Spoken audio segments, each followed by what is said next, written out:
Good day, folks, and welcome to the Blue Jays Kansas City Royals series preview, Patreon exclusive, a freebie that we are giving away, our last in the series before the All-Star break here. So Montoyo is out as GM and John Schneider is in. The Kansas City Royals are in town. Well, some of them are. We'll get to that and the rest of the matchups, but before we do, be sure to hit that comment button, like, subscribe, do as you do. Let me know how many wins you think the Jays are going to get this series. Let's be honest, though. This 100% needs to be a 4-game sweep. 3 out of 4 against this Kansas City Royals team is unacceptable, especially with the tone being set with the firing of Charlie Montoyo earlier this week. There's simply no excuse. If we run down the list of injuries for this Toronto team, Kevin Gausman returns for Game 1 today. Hopefully he's at least healthy enough to make it through an entire outing. Danny Jansen is back. Nate Pearson continues to be out. Probably August or longer. I know we're all sick of hearing the name, even at this point. Ryu done for the year, maybe longer. Kikuchi is on the IL. Kansas City Royals, on the other hand, 10 players couldn't make the trip. Can you believe that? 10 players couldn't make the trip to Toronto. Here's the list as per Jeff Passan. Looks like we've got outfield, Andrew Benintendi, Whit Merrifield, catcher, MJ Melendez, DH, Hunter Dozier, starting pitcher, Brad Keller, starting pitcher, Brady Singer, center fielder, Michael Taylor, outfielder, Kyle Isbell, and relief pitcher Dylan Coleman, as well as the other catcher, Cam Gallagher. 26-man roster, and 10 of them are not making the trip to Toronto. Like I said right off the top, unacceptable for anything less than a 4-game sweep. This is one of the worst teams in the league, and they're bringing half of their team is going to be from AAA and AA this year. This is an absolute embarrassing roster Kansas City is bringing into Toronto, and there's no nice way of putting it. This needs to be a 4-game sweep, period. So with all that being said, let's take a look at the matchups game by game. This is tough to do. I don't really know who's getting the start for most of these pitching matchups with Kansas City, missing a good chunk of their pitching staff. Today, we've got Kevin Gausman on the mound. He'll go against, from what I can tell, Zach Greinke. Greinke is not on the list of players not making it to Toronto today. And his last start was Sunday versus Cleveland. So if my math is correct, that puts him in line for a start today or tomorrow. Friday, we've got Alek Manoah. Should be good to go. If he pitches 4 innings in this game, it will match a career-high innings pitch total of 111 and 2/3. So he's going to pitch more innings than he's ever pitched before, and he's going to do that before the All-Star game. That's insanity out of Alek Manoah. We love to see the progression that he's made, another big step forward in his career. Hopefully the health holds up. I think both of those first 2 games should be pretty routine victories for the Blue Jays. Saturday morning, afternoon game, I suppose, things get a little bit unclear. We don't really know who's going to be making that start. It was supposed to be a Kikuchi start, but he's on the IL with that phantom neck injury. Even as a bullpen game, whether it's Max Castillo getting the start, probably Max Castillo,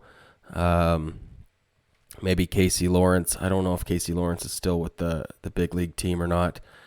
Either way, against this Kansas City Royals team, it shouldn't matter who we're strutting out there. This should be an easy win for Toronto. Fire under the butt with the departure of Charlie Montoyo. No excuses. John Schneider needs to get this team rallied and ready for a big game. Sunday afternoon, we got Jose Barrios, who looked great in his last outing. I believe 13 Ks. Barrios was just dealing.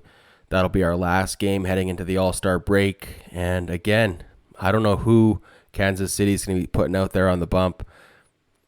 a double A pitcher, a triple A pitcher. Like, these Blue Jays need to show up and take care of business, but it should be 4 very winnable games heading into the All-Star break, which, if we want to be positive, 6-game winning streak that would put us at, with the 2-game sweep of the Phillies there earlier this week.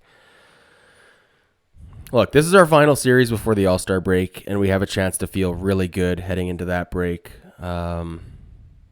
I just want to point out here with the Kansas City Royals, I know some people have speculated the Blue Jays should go get Andrew Benintendi, but if he's unvaccinated, he's not coming to Toronto. I don't think the Blue Jays would trade for someone hoping that they can talk him into getting vaccinated. I also don't think the New York Yankees are going to be a team that's in on Andrew Benintendi if he's not vaccinated. That is a New York Yankees team that is fully vaxxed at this point. Maybe if you're Andrew Benintendi, you go, look, I'm not going to do it because I play on the Royals, but if the Yankees come knocking and I have a shot at the World Series, I'm not saying no. I don't know. Maybe that's what he thinks. Maybe it's not. But at this point, Andrew Benintendi, not vaccinated, and I don't think is a realistic trade candidate for anyone in the AL East, just because I don't think you want to have Andrew Benintendi on your team come playoffs if you're going to have to go to Toronto for any length of games. But again, maybe the New York Yankees can talk him into getting vaccinated there. What are we doing? I'm all over the place this morning. All right. Beyond this, on the other side of the All-Star break, coming out of the All-Star game, we have 3 against Boston in Boston. We have St. Louis coming to town for 2, and then the Detroit Tigers for 4. Beyond that is the trade deadline. So we got the Royals for 4, we got the Red Sox for 3, the Cardinals for 2, and the Tigers for 4, and that takes us right to the trade deadline. I do expect a big splash from this team. What do you folks think? Is this going to be a lackluster trade deadline for Jays fans, or is this going to be reminiscent of the David Price, Troy Tulowitzki, big splash, electric August kind of a summer? I'm really leaning towards that. I think if there wasn't the intention to win the trade deadline, I don't know if Charlie Montoyo would have been fired, but I do think this is setting the tone for the table ahead. There you go. There we have it. We got to win all 4. Let me know in the comments how many wins you think this team can pull out of this series against the Kansas City Royals. And a reminder, if you have enjoyed these series previews, that starting next week, they will be Patreon exclusives, along with all of our other bonus content, like the baseball movie reviews we do, early access to all of our interviews, unedited. We do contests for sweet giveaways like this Jose Barrios jersey behind me we're going to be giving away, and that's just $1 a week. Helps us keep the content coming and growing, improving our setup, and improving your viewing, your listening experience. We appreciate it regardless. Either way, we do give you 90% of our content 100% free here on YouTube anyways. So if you haven't yet, hit that like, subscribe, join our Discord. The Discord's always free. A lot of good stuff going down in Discord. Appreciate it. Go Jays go, and we'll see you Friday for the news with Scott.